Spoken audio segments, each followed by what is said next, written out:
This podcast is brought to you by the Islamic Center and NYU. For more information, visit our website at www.icnyu.org.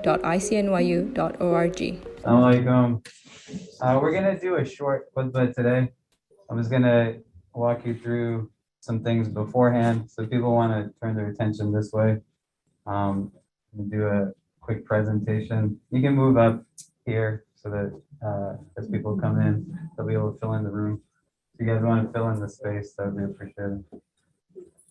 If you all want to also just move up so as people come in, inshallah.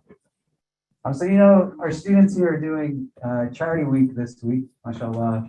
I think we've already raised about $30,000, which is really amazing in 5 or 6 days. The effort is something that is directing funds towards orphans and children in need. So what I wanted to do before we stand for the khutbah is to just share with you some narratives, images of conflict zones, refugee camps that I've been blessed to visit pre-COVID, to give you a little bit of insight on what it is that we're talking about when we're trying to assist people in need, and why it's imperative that each one of us in this room jumps up to be a part of the initiative. Right? Because it can be very easy to say somebody else is supposed to be doing X, Y, or Z. And that's fine. Someone else is supposed to be doing it also. But that doesn't mean that we shouldn't be doing what we're supposed to be doing too. And I want you to think about this now, not through a prism of guilt or a prism of self-remorse or anything like that, but you have to meet it with real love, real mahabbah. The Prophet ﷺ, in numerous hadith, he says that we will not enter paradise until we have faith. This is a construct that exists within the prophetic tradition in numerous narrations. And in one such narration, he says that you will not enter paradise until you believe, and you will not believe until you love one another. In another narration, until you love for your brother and by default sister, which you love for yourself. I was in Texas and I shared this hadith on the minbar at Jummah one day. And I was speaking about it in a recognition of a universal acceptance of love, an embracement of shared humanity. Imam Nawawi, rahimahullah, who's one of the more prolific hadith commentators and compilers within the Sunni tradition of Islam, he, who many of you have likely seen his collection of 40 hadith, the Arba'een an-Nawawi, he says that in this hadith that talks about loving for your brother what you love for yourself, that the word brother is not in reference to your brother in faith, but your brother in humanity. When I was in Texas and I was sharing this hadith in the context of a little bit of what I'm going to talk to you about today, an elderly man came up to me afterwards, who was probably somebody that went to Jummah his whole life. Thank you. Arguably, one could assume that for 40 or 50 years, he went to Jummah. And he was talking to me now, not in a way where he was upset or agitated, but he was just trying to understand. And he said, are you trying to tell me that our religion says that we have to love people just because they're people? I said, yeah. He said, anybody, just because they're human. He said, I've never heard this before. I want you to think about this. This man's probably 60, 70 years old. Likely has gone to Jummah 40, 50 years of his life. That means 30, 40 minutes every Friday for decades and decades. He's never heard that Muslims are supposed to love people, or had any conversations about what does that mean and what does it look like. I want you to think about that within yourself in terms of what does faith mean? What does it mean to have ethics? What does it mean to have values? What does it mean to be Muslim? I want you to think now and recenter yourself, because listening with love means you got to put the distractions away and recognize that the people that I'm about to talk to you about, these are actual people who I've seen face to face. Children, orphans, widows, refugees. You don't want to have guilt or remorse or any of these things be your motivation, but to recognize what it means to love for somebody, even for only the reason that it is a deficiency in my faith. The Prophet is saying, when I don't have love for people. Does that make sense? You guys can all move in this way, because what's going to happen is people are going to clutter. And you know what's really great? This is not the khutbah, so I can say whatever I want to. You can say to me too. Just in general, when you come for Jummah, move in this way, because then people start to fill up near the doors, and they assume the room is filled, and it's not. This man's name is Anwar Khan. Anwar Khan used to be the head of Islamic Relief USA, the organization that your charity week is supporting with its funds disseminated to orphans.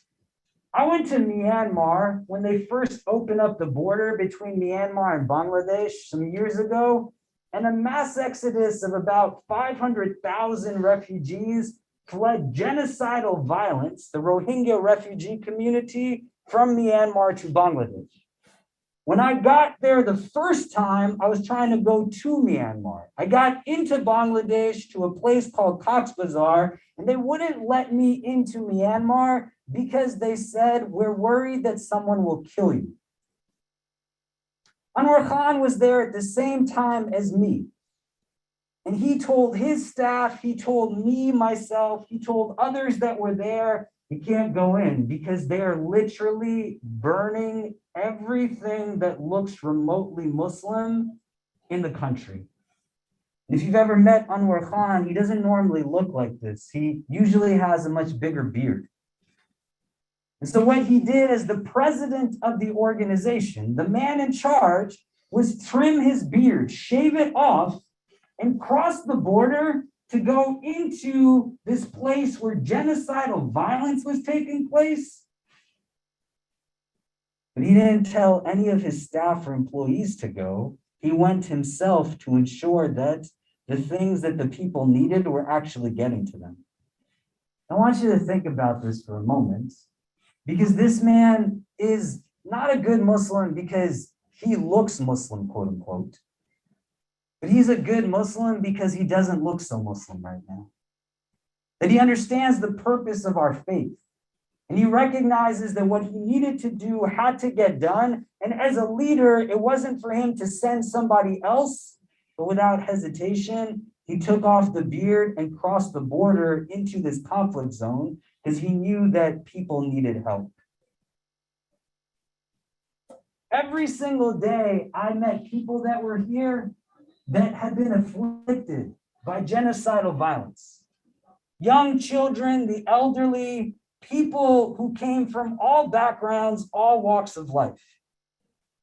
When you are being asked to decide whether or not you will simply share a text message, whether you will be present to pray and make dua, there's real kids on the other end.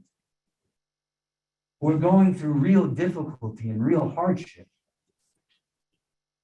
There wasn't one person that I met on this trip where I met these people that couldn't tell me that they hadn't seen loved ones burned alive in front of their eyes. A child can't unsee that. They have to carry that trauma with them for years and years to come. This man was the first person that I met. His name is Nur Alam. And I want you to understand the children around him are his grandchildren. They are orphans. Their parents, they don't exist in this photo. I met Nur Alam the first time I went to this camp, and he said to me on the day of Eid, our holiday, the Rakhine army came to his home, Buddhist mosques. They took his loved ones and locked them into the home and then firebombed the house. They then went to his cattle and livestock, set those on fire. And he said, I took my remaining grandchildren and walked for 3 days nonstop to get to Bangladesh to find some refuge. He said, my brother, Muhammad Ali, they killed him in front of my eyes. And I asked him, what is it that you want? And he said, I just want a safe place for my grandchildren to grow. Now in this camp alone, there are 1 million plus people, let alone we're talking about right now more children who are refugees than in any time in the world. This woman is there with her child. In our tradition, someone is considered to be an orphan if their father is passed away, is deceased. It's 108 degrees, and we're passing out perishables, other things to these people. She is about a 20-minute walk from the closest tent. She's got a child on her hip. I gave her one bag and another bag, and she's got this thing of oil in her hand that you can see. And I had to give her the last thing, and I said, where are you going to put it? And she said, just put it on top of my head. What else can I do? When you think about supporting people like this, you can't see it, but what we did when we went in was build infrastructure. 60 to 80% of the people that were here were women and children. 60 to 80% of 500,000 people, that is now over 1 million people. You think about it. If somebody just drives up with a truck and is passing out things, who's going to be able to get the goods? Usually the young single men, not the mothers. They got to carry their babies everywhere, because if they leave them by themselves, what are they going to do? These are the type of people that just a simple text message exchange, just a simple word of mouth exchange, something that's not just about, I'm going to attend an event or not attend an event, but I'm going to just think about not even donating, but spreading the word, sharing awareness. This young girl I met when we were shooting media in one of these sites. There's no infrastructure, there's no security, and we were atop of a hill that probably had about a 30 or 40 foot drop, a plunge. And she came running where we were and went right around the edge of the hill, the cliff, almost falling to her death. And all of us went to grab her and put her to the side. And when we got her to a safe place, I said to everybody, where is this young girl's parents? How come nobody is watching her? The difficult reality is that she simply isn't someone who no longer has parents as an orphan. She has no mother or father. But as an orphan of genocide, there's not a person in the world who exists that knows that this girl lives. There's nobody left who could tell us her name, how actually old she is, where she came from, when she ended up in this camp. It's a very different kind of aloneness. But she's not alone because we now know she exists. This is why I said to you in the beginning of this conversation that it has to be about love. And it can't be about something else. Because if you listen through a feeling of guilt or a feeling of remorse or a feeling of indifference, then you are listening only through your nafs, yourself. And when you give to only make yourself feel better, you're not going to give everything you can. But when you give with real love and real compassion, real genuine mahabbah, you're going to understand that there's a person on the other end of it who they are going to remember you always. I met this guy, you can see he's got some scars on his left hand. He's a grown man. And the wound on his hand and the scars are results that when he was leaving from Myanmar to come to Bangladesh to the refugee camps, soldiers were still firing after him, shooting bullets at him. He said, I got shot in my hand, but I had to keep walking. There was no hospitals or medical facilities or doctors, so I just bandaged my hand by myself after I extracted the bullet on my own. And those scars are left from that. He's probably as old as some of you in this room. You can think about how excruciating that must be for him to go through.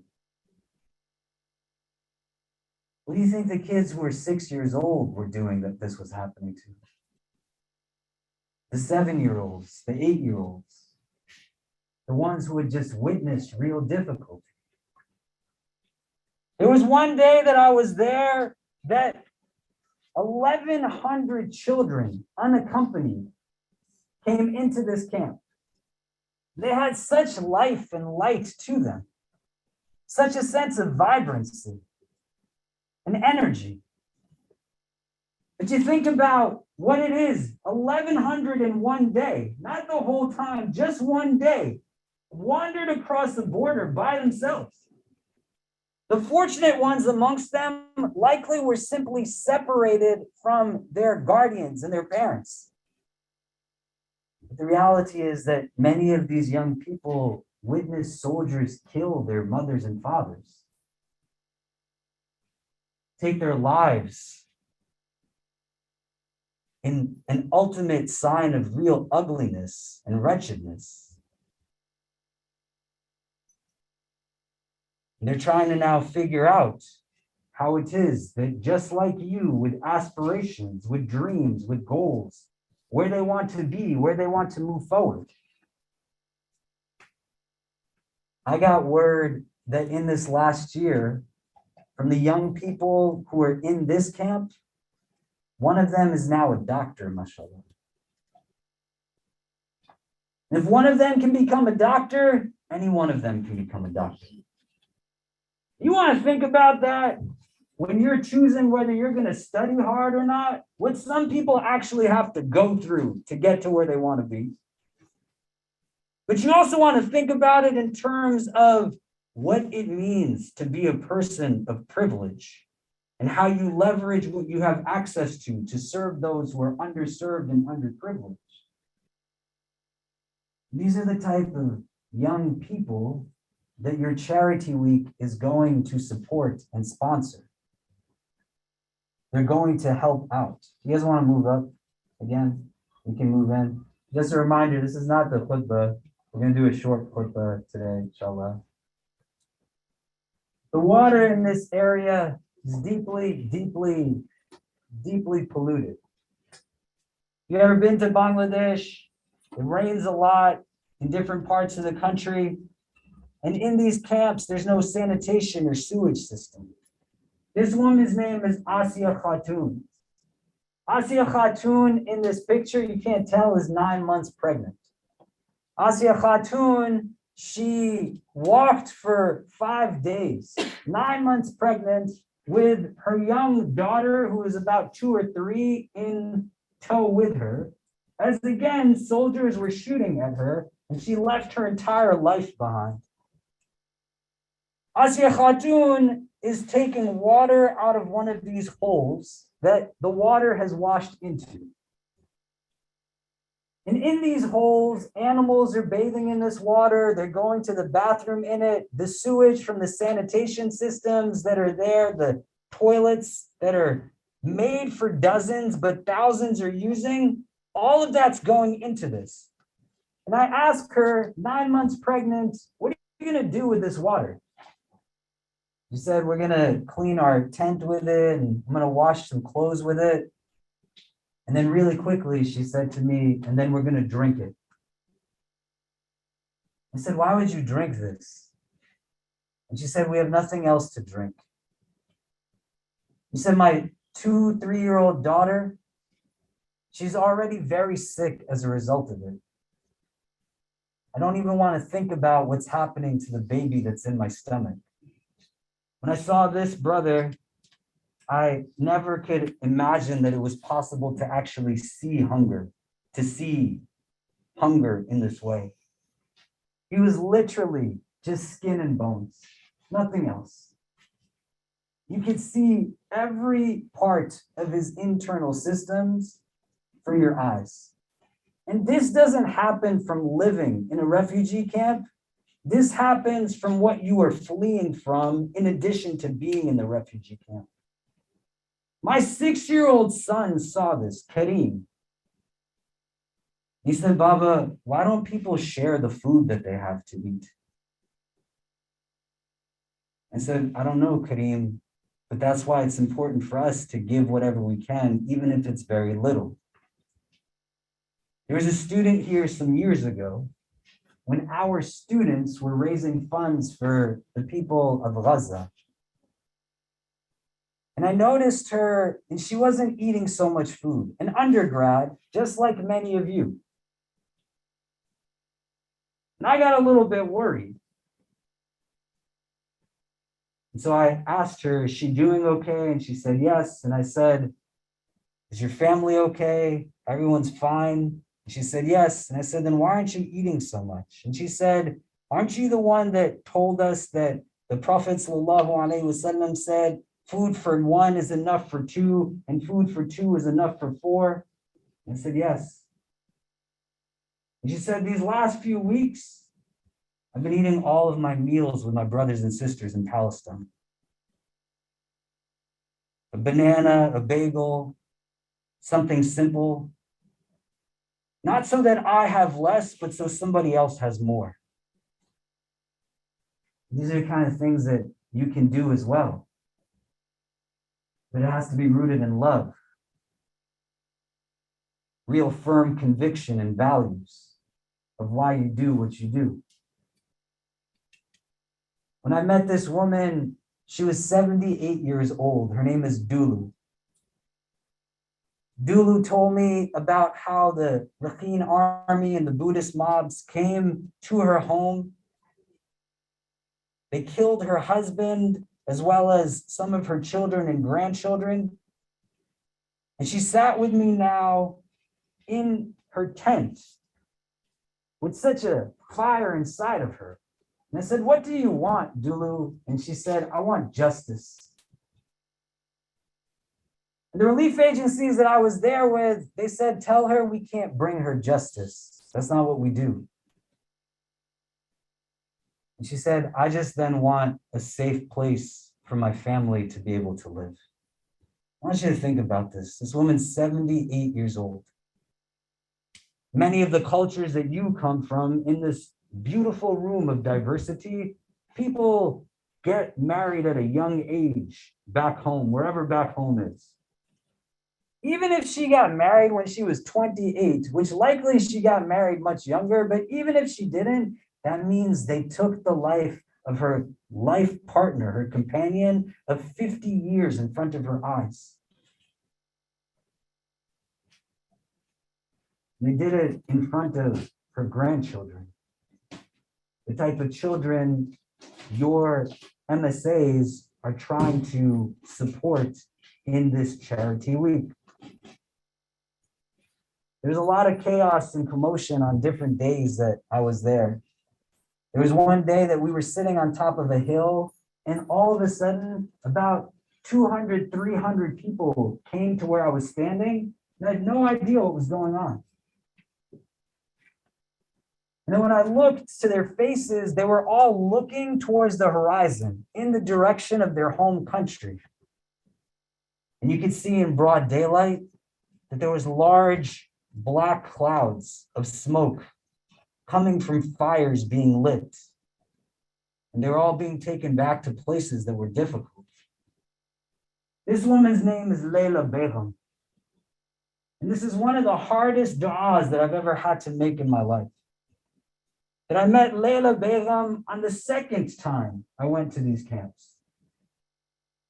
And she herself is 26 years old in this photo.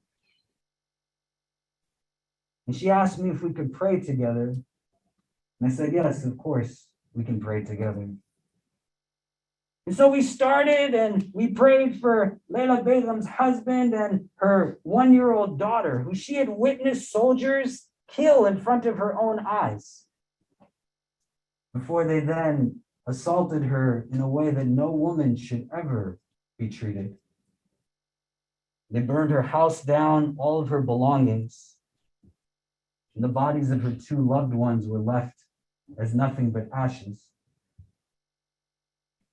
We then prayed for her other 2 children, a 5-year-old daughter and a 3-year-old son, who she managed to escape with And they walked for 20 days. And she said soldiers pursued her the entire way. This is what an oppressor does. This is what an abuser does. They seek to maintain control and dominance. And we then prayed also for the different people, the corpses of her own countrymen that she came upon, littering the pathways as she tried to journey to a place of refuge. We then said a special prayer for people of Bangladesh that she met who helped to pay for the tent that we're in. As a refugee, she was guaranteed this hut, no cost. But when she got there, the person who was deciding who comes in and not said that you can only come in if you give me 800 taka, the local currency in Bangladesh. This woman just fled for her life with her babies. She has nothing. And so she and her children now had to go and live out in the wilderness by themselves. And these people who lived in the surrounding area, who had nothing, pooled their money together to help her get what was the equivalent of $8 American. But they dug deep, and they did it with real love. And that's what you're being asked to do. With real love, you come together. And the most important part of that dua that we made is that we sat and prayed for people like yourselves. In the midst of all of this difficulty and all of this darkness, a light came on this woman's face who literally has just lived through real hell. She made me promise that wherever I go and tell her story, that I will tell the people there just how grateful she is. Not just because of the support of donors and volunteers and others like that they help to provide a hut that's not even a tenth of the size of this room, or a space of just stillness where she doesn't have to worry about who's going to come in and mistreat her and abuse her. She said that the most important thing she received was that she was remembered, that the world hadn't forgotten her, that they knew what she was going through, that there was people who were simply trying their best to help. That's all you're being asked to do. It can be really easy to get distracted. You're here as students, so be students. Religion can be confusing. It's not that hard to be Muslim. You don't want to be good at Islam. You want to be a good person who's also Muslim. You got to find strength and confidence within yourselves. There's amazing individuals that are stepping up as students every day to think out with creativity, real beauty, real ihsan. What is it that I have capacity to do? And I'm going to get it done. Muslim students at this school have helped to build programs around sustainability, food insecurity, other types of things. I had a student some years ago when the first polar vortex happened in New York City who came to me and said, the homeless people must be really cold. And I said, yeah, it must be crazy to live on the streets right now. And then a week later, she came to me and she asked me if I had a pair of socks. And what she had decided to do by herself was knock on every dorm door in her dorm and ask everybody to give just one pair of socks. And she started to then go to people who were living on the streets. What it takes to think that way is a sense of self-confidence and self-love. You can't give to somebody something that you don't possess in the first place. It's not anybody else's responsibility to be the blessing that you can uniquely be. And the willingness to share it has to come from within. And I show you this for a couple of reasons. One, I need you all to understand, as students of this community, that it doesn't take a lot to be with people where they are in their struggles. I leave my kids, who I love more than anything, and their mother, who I love even more than that, regularly to go to be with others. As I value what I have and I want to be a part of letting people know. But even more importantly than going to be with others, so that you all can understand. As a community that I care more deeply about than most anything in my life, that you also have the ability and capacity to be with people in their time of need. So we're going to have the khutbah in a minute. I just want you to take an individual point of reflection. Because you've probably gotten a text message or an email or something about Charity Week. As a group, you've already raised about $32,000, mashallah. Just think, if each one of you was doing as much as you can, how much more could that be? You can't be in a mode of self-deprecation, because giving love to somebody else doesn't start by hating on yourself. But with real confidence, with a real recognition of what God has endowed you with and a gratitude and appreciation of that, don't let this day of Jummah end before you do whatever you can to be a part of this effort. You open up a phone and you take that link and you share it with everybody in your contacts. You go to your families and you take their phones. You don't get along with your families? Grab somebody else's phone and do it with theirs. You think about what it is that you can do, not what it is that someone else should do or what you do not have the ability to do. And you're going to be left in wonders of what it is that you have the ability to achieve and get done. It has to be with real love, real mahabbah. The students are hosting an event tonight at Tandon that all of you should go to if you can, to be a part of it and to celebrate the achievement. I do want to think also, it's a great thing that we can express gratitude for, the ability to have concern for others. Not everybody has that. And to be around people who also have the ability to have concern for others. Because most spaces, they don't come together on that as a gathering point.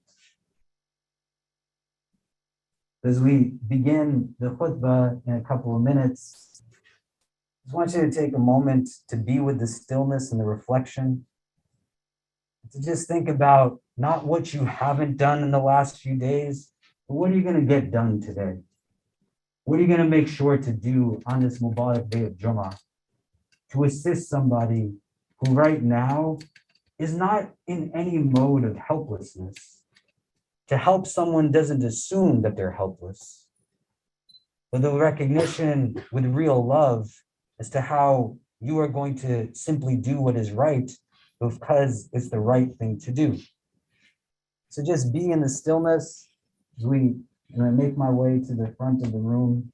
And just as a reminder again, I wanted to do it a little bit differently today because I think it's an important thing and to honor the ritual of Jummah itself and what goes into it. Allah will accept from us prayer in the khutbah in this augmented form. Allahu ta'ala alim wa billahi tawfiq. Assalamu alaikum wa rahmatullahi ta'ala wa barakatuh. Alhamdulillah. Alhamdulillah. Alhamdulillah. Alhamdulillah Rabbil Alameen. والصلاة والسلام على أشرف الأنبياء والمرسلين وعلى آله وصحبه وبارك وسلم. All praise is due to Allah subhanahu wa ta'ala. We thank Him, we praise Him, we glorify Him. We beseech Him to send His choicest salutations upon His most beloved sallallahu ta'ala alayhi wa sallam, upon all those who choose to tread His path until the last day. The days that surround us, there's immense opportunity to be a part of something that's much bigger than yourself. And right now, there's a lot of difficulties that people are going through, but it also means that there's no shortage of opportunity to be a source of real goodness, a source of light and support for others. I've met some of these people whose narratives I shared with you years ago, but their names, their images, their stories are going to be things that I don't ever forget. For no other reason other than they're people just like you and I. How we see others is not indicative of who they are, but how we see others will tell us a lot about ourselves. Nobody's going to be able to choose your choices for you. You have to choose them yourself. And so today, on this blessed day of Jummah, choose confidence over arrogance. Choose to see your beauty. Choose to see your potential of being a source of goodness and light, over choosing to say that somebody else might be able to do what it is that I have the ability to do. You don't need anybody's permission to do something good. You just have to see within yourself what the blocks are and then push them out of the way so that you get done what you can. And the rest of this world is able to benefit from the blessing that is uniquely you. أقول قولي هذا واستغفر الله لي ولكم ولسائر المسلمين فاستغفروه إنه هو الغفور الرحيم. إن الحمد لله نحمده ونستعينه ونستغفره ونؤمن به ونتوكل عليه ونعوذ بالله من شرور أنفسنا ومن سيئات أعمالنا. من يهدي الله تعالى فلا مضل له ومن يضلل فلا هادي له ونشهد أن لا إله إلا الله وحده لا شريك له ونشهد أن سيدنا مولانا محمدا عبده ورسوله. For a moment, you also want to just see yourself the way that Allah sees you. You don't want to see yourself in the way that the world makes you at times see yourself. The boxes that they seek to put you in, the formulaic processes of success that they teach you to chase after. Let people have this dunya, man. Work for something that's much bigger than that. Just think deeply about a moment that you're in that can literally never come again. You're going to choose as to how it is that you approach it. So a simple share of the link can be the equivalent of what might be a handful of dollars for us. It is enough to get a refugee woman who has witnessed deep atrocity, a home that is a space of sanctuary and stillness. It might just be somebody else's issue or a distraction is going to take you elsewhere. But you literally doing what you can will be the difference between a young child feeling as if they are remembered and loved versus being forgotten. You could say, is it really that simple? And I can tell you that there's other people who will give you something else as an indication. There's somebody who's blessed to serve this community with people who work side by side on our team to serve this community. That's not how we choose to do it here. We're not going to look at what we have to give up, but where others will gain. Where we might have to lose or face detriment, but it's about where others will benefit. And fundamentally, you just think about the heart that you want to have. You want the heart, and when the opportunity is there to deepen in a sense of self-recognition, it takes the opportunity or it passes it away. So do what you can.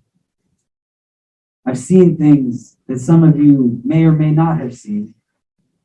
I can tell you that every moment of support is going to make a difference. You have to do it with real love, real mahabbah, so that even when you're tired and you're exhausted, you're going to still get up and get it done.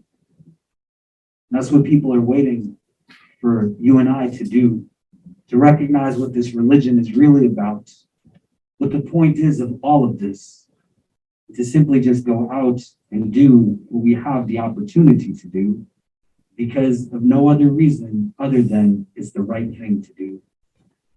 إن الله وملائكته يصلون على النبي يا أيها الذين آمنوا صلوا عليه وسلموا تسليما اللهم صل وسلم وبارك على سيدنا محمد في الأولين وفي الآخرين اللهم صل وسلم وبارك على سيدنا محمد وعلى آله وصحبه وبارك وسلم يا أرحم الراحمين اللهم إنك عفو كريم تحب العفو فاعف عنا يا مقلب القلوب ثبت قلوبنا على دينك اللهم اجعلنا من المخلصين اللهم اجعلنا من المخلصين اللهم اجعلنا من المخلصين. We begin this supplication in your name, Ya Allah. We beseech you to send your choicest salutations upon your most beloved, sallallahu ta'ala alayhi wa sallam.